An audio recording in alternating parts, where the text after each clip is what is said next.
കഴിഞ്ഞ LDF സർക്കാർ വീര്യം കുറഞ്ഞ മദ്യം എന്നുള്ളത് ചട്ടങ്ങളിൽ കൊണ്ടുവന്നു. അത് രഹസ്യമൊന്നുമല്ല. അത് 3 വർഷം മുമ്പ് നോട്ടിഫൈ ചെയ്തതാ.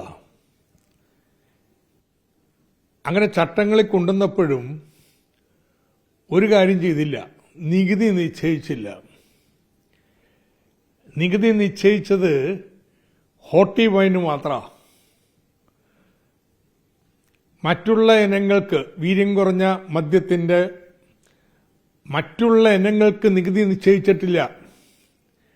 നിശ്ചയിക്കാത്തതുകൊണ്ടാണ് അവ കേരളത്തിൽ കൊണ്ടുവന്ന് വിൽക്കാൻ പറ്റാത്തത്. ബക്കാർഡി കമ്പനി കഴിഞ്ഞ സർക്കാരിന്റെ അവസാന കാലത്ത് 3 വർഷം മുമ്പ് വീണ്ടും സമീപിച്ചിരുന്നു. ചട്ടം ഭേദഗതി കഴിഞ്ഞപ്പോൾ ചട്ടം മാറിയല്ലോ, ഞങ്ങളുടെ വീര്യം കുറഞ്ഞ മദ്യം വിൽക്കാൻ അനുവദിക്കണം. അത് GST കമ്മീഷണർ നിരസിച്ചു അപേക്ഷ. നിരസിച്ചപ്പോൾ അതിന് കാരണം പറഞ്ഞത്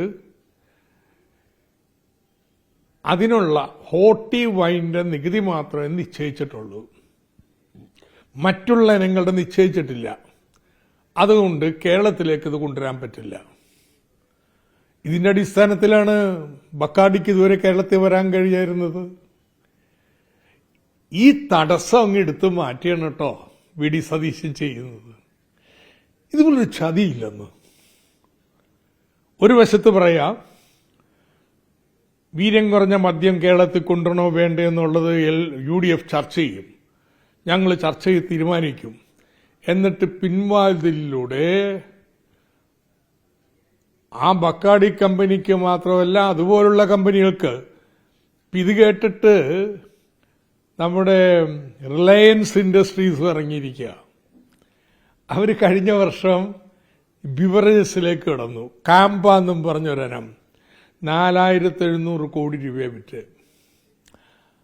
അതോടുകൂടി അവർ പരസ്യമായി പ്രഖ്യാപിച്ചു കഴിഞ്ഞു, ഞങ്ങൾ വീര്യം കുറഞ്ഞ പാനീയങ്ങൾ മാർക്കറ്റിൽ ഇറക്കാൻ പോവുകയാണ്. ഇങ്ങനെയുള്ള കുത്തുകളെല്ലാം കയറാൻ പോവുകയാണെന്ന് അവർക്ക് വഴിയൊരുക്കുകയാണ് ഫിനാൻസ് ആക്ടിൽ നികുതി നിശ്ചയിക്കുക എന്ന് പറഞ്ഞത്. പിന്നെ അവർ കോടതിയിൽ പോയിട്ടുണ്ടെങ്കിൽ നിങ്ങൾക്ക് തടസ്സം നിൽക്കാൻ പറ്റൂല. എന്തടിസ്ഥാനത്തിലാണ് പറ്റൂലെന്ന് പറയുന്നത്? അപ്പോൾ കേരളത്തിൽ വീര്യം കുറഞ്ഞ മദ്യം എന്നുള്ളൊരു ഇനമുണ്ടാക്കിയത് നമ്മുടെ നാട്ടിലെ കൃഷിക്കാർ അവരുടെ കാർഷിക ഉൽപ്പന്നങ്ങൾ കൊണ്ട് മൈക്രോ ഡിസ്റ്റിലറീസോ അല്ലെങ്കിൽ അതുപോലുള്ള സംവിധാനം ഉണ്ടാക്കി വൈനോ ഒക്കെ ഉണ്ടാക്കിയാൽ അത് വിൽക്കാനുള്ള സന്ദർഭം, അതവരുടെ ഒരു വരുമാന മാർഗമാണ്. ഇപ്പോൾ കശുവണ്ടി, മാങ്ങ മുഴുവൻ വെറുതെ പോവുകയാണ്, വലിയ പ്രധാനപ്പെട്ട വരുമാന മാർഗമാണ്. ഞാൻ ഒന്ന് പറയാം, ജാതിക്കയുടെ തൊണ്ട് അത് മുഴുവൻ ഇന്ന് വേസ്റ്റാക്കി കുറച്ച് പേരെന്തോ അച്ചാറിടുന്നുണ്ട്. അസല് വൈനുണ്ടാക്കാൻ പറ്റുന്നതാണ്. അത് വൈനാക്കാൻ ഉപയോഗിച്ചാൽ ജാതി കൃഷിക്കാർക്കൊക്കെ ഇന്ന് കിട്ടുന്നതിനേക്കാൾ 5 രൂപ കൂടുതൽ കിട്ടും. ഇത് വില കൊടുത്ത് വാങ്ങാൻ ആളുണ്ടാവുന്നു. ഇതിനു വേണ്ടിയിട്ടാണ് ലോ ആൽക്കഹോളിക് ബിവറേജസ് എന്നുള്ളൊരിനം കൊണ്ടുവന്നത്. VD സതീശൻ അത് ഇവിടുത്തെ കുത്തകൾക്ക്, ഡിസ്റ്റിലറീസിന് കേരളത്തിന്റെ മാർക്കറ്റ് പിടിക്കാൻ വഴിയൊരുക്കി കൊടുക്കുകയാണ്. ഇത് കൃഷിക്കാരോട് ചെയ്യുന്ന ഏറ്റവും വലിയ ചതിയാണ്. കേരളത്തിൽ നടക്കുന്ന ചർച്ച മുഴുവനും വീര്യം കുറഞ്ഞ മദ്യം കുടിച്ചാൽ മദ്യാസക്തി കൂടുവോ ഇല്ലയോ.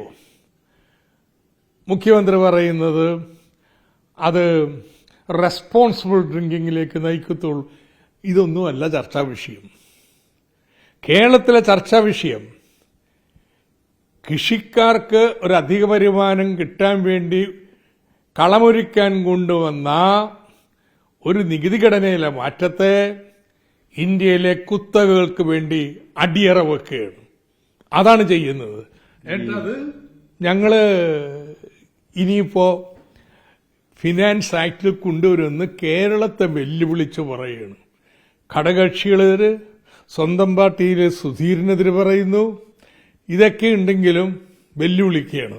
മുൻപ് LDF സർക്കാർ ഇതുമായി ബന്ധപ്പെട്ട് മുന്നോട്ട് വന്നപ്പോൾ കോടികളുടെ അഴിമതിയാണ് ഇതിന് പിന്നിൽ എന്ന് പറഞ്ഞ വ്യക്തി കൂടിയാണ്.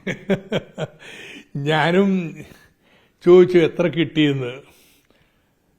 ചോദിക്കാൻ കാരണം വെച്ച് കഴിഞ്ഞാൽ ഈ മാറ്റം കൊണ്ടുവന്നപ്പോൾ പരസ്യമായിട്ട് അഴിമതി ആരാണോ ഉന്നയിച്ചില്ലേ?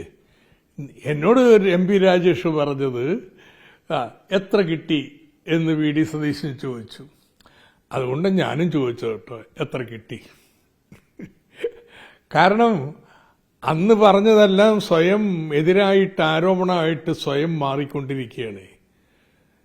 അന്ന് അഴിമതി ആരോപണം ഉന്നയിച്ചു, അദ്ദേഹത്തിന് യാതൊരു സംശയമില്ല, അഴിമതിയാണ്, അതിനുവേണ്ടി ചെയ്തതാണ്. ചെയ്തില്ലല്ലോ. 3 വർഷം ബക്കാഡിയോ വന്നില്ലല്ലോ, അപേക്ഷിച്ചിട്ടും കൊടുത്തില്ലല്ലോ. എന്നിട്ടിപ്പോ VD സതീശൻ തന്നെ നികുതി നിശ്ചയിച്ച് തുറന്നു കൊടുക്കുമ്പോൾ അദ്ദേഹം തന്നെയല്ലേ സാക്ഷ്യം പറയുന്നത് അഴിമതിയാണെന്ന്? ഞാനല്ലല്ലോ. സഖാവേ, വകുപ്പ് മന്ത്രി കഥ അറിയാതെ ആട്ടം കാണുന്നുണ്ട് എന്നുള്ളതാണ്. മറ്റൊന്ന്, അദ്ദേഹം പറയുന്നത് ഈ നികുതി ഇളവ് വരുത്തിയാൽ പോലും എക്സൈസ് ആണ് അന്തിമ തീരുമാനമെടുക്കുന്നത്, UDF അതിനു മുമ്പ് കൂടിയാലോചനകൾ നടത്തുമെന്നാണ്. നിയമത്തിന്റെ അടിസ്ഥാനത്തിലെ ഇന്ത്യയിലെ പ്രവർത്തനങ്ങൾ. അല്ലാതെ മന്ത്രി ഇനി അത് പാടില്ല എന്ന് പറഞ്ഞാലും നടക്കില്ല. മന്ത്രിക്കും നിയമം അനുസരിച്ച് പ്രവർത്തിക്കാൻ പറ്റൂ. നിങ്ങൾ നികുതി നിശ്ചയിച്ചാൽ ഏതെങ്കിലും കമ്പനി ഞാൻ അങ്ങോട്ട് കൊണ്ടുവരില്ലെന്ന് പറഞ്ഞാൽ അത് സമ്മതിക്കില്ല കോടതി. എന്തടിസ്ഥാനത്താൽ നിങ്ങളില്ല? നിങ്ങളുടെ ബക്കാടി കമ്പനി എനിക്ക് ഇഷ്ടമല്ല, അതുകൊണ്ട് ഞാൻ കൊണ്ടുവരാൻ അനുവദിക്കില്ല. ഇത് നിയമം പദ്ധതി. ഇവിടെ തടഞ്ഞു നിർത്താൻ ഒറ്റ ഭേദഗതി ഉണ്ടാവുള്ളൂ. VD സതീശൻ പാസ്സാക്കണ ഫിനാൻസ് ആക്ട് തിരുത്താൻ അദ്ദേഹം തന്നെ ഒരു ഓർഡിനൻസ് കൊണ്ടുവന്ന് തിരുത്തണം. എന്തൊക്കെയാ ചെയ്യണത്? ഈ ആരോഗ്യവകുപ്പ് മന്ത്രി പറയുന്നത് വീര്യം കുറഞ്ഞ മദ്യം വേണം, അല്ലെങ്കിൽ മറ്റു പലതും കലക്കി കുടിച്ച്, വിഷം പോലുള്ളത് കലക്കി കുടിച്ച് മറ്റ് മാർഗങ്ങളിലേക്ക് ഒരു തിരിയും എന്നുള്ളതാണ്. ആരോഗ്യവകുപ്പ് മന്ത്രിയാണ് ഇത് പറയുന്നതെന്നുള്ളതാണ്. എന്താ അദ്ദേഹം പറഞ്ഞ്? അതായത് വീര്യം കുറഞ്ഞ മദ്യം വേണം, അത് അനിവാര്യമാണ്, അല്ലെങ്കിൽ മറ്റു വഴികൾ തേടുമെന്നുള്ളതാണ്. വീര്യം കുറഞ്ഞ മദ്യം കരുണാകരന്റെ കാലത്ത് ഉദയഭാനു കമ്മീഷനെ വെച്ചു. ഉദയഭാനു പറഞ്ഞത് വീര്യം കുറഞ്ഞ കള്ള് പോലുള്ളവ പ്രോത്സാഹിപ്പിക്കണം. ഇവിടെ വൈനും ഉണ്ട്, ബിയറും ഉണ്ട്. ഇനിയിപ്പോൾ വേറെ എന്തിനാ ഉണ്ടാക്കാൻ പോണേ? കേരളത്തിലെ കൃഷിക്കാർക്ക് സഹായം കൊടുക്കുന്ന നമ്മുടെ കൊട്ടാരക്കരയെ കണ്ട അടുത്ത് ഒരു കൃഷിക്കാരൻ പല ജാതി പഴങ്ങൾ കൊണ്ട് ഇതിനകം വിപണിയിൽ ഇറക്കിക്കഴിഞ്ഞ് കേരളത്തിലെ കൃഷിക്കാർക്ക് ഒരു ഉപവരുമാനമാണ്. അത് ബക്കാഡി കമ്പനി, റിലയൻസ് കമ്പനിയും ഉണ്ടാക്കി വിറ്റാലേ ഇവിടുത്തെ മദ്യാസക്തി കുറയുള്ളൂ എന്നാണോ നമ്മുടെ ആരോഗ്യമന്ത്രി പറയുന്നത്?